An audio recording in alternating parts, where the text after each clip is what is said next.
নমস্কার, কেমন আছেন সবাই? আমার নতুন একটি ব্লগে স্বাগত। আজকে সোমবার, এখন সকাল 6টার মতো বাজে। চলুন, আমার কাছে ফুল ফুটেছে, এই ফুলগুলো আগে তুলে নিয়ে এসি। এই গাছে 3টে ফুল ফুটছে, দেখতে ভারী সুন্দর লাগছে, তাই 2টো ফুল ছিঁড়ে একটা ফুল রেখে দিলাম।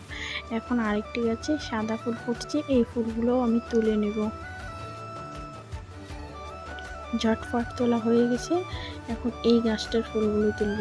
এই ফুলগুলো না দেখতে ভারী সুন্দর লাগে। এই যে ফুলগুলো কি সুন্দর লাগছে বলুন না দেখতে।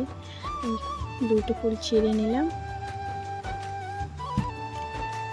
ফাইনালি আমার পুজো দেওয়া কমপ্লিট। সকালে সবার জল খাওয়া হয়ে গেছে, আমি একটু জল খাওয়া সুজি খেয়ে নিলাম।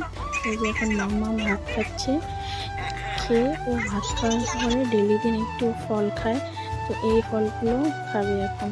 আমি কেটে দিয়েছি।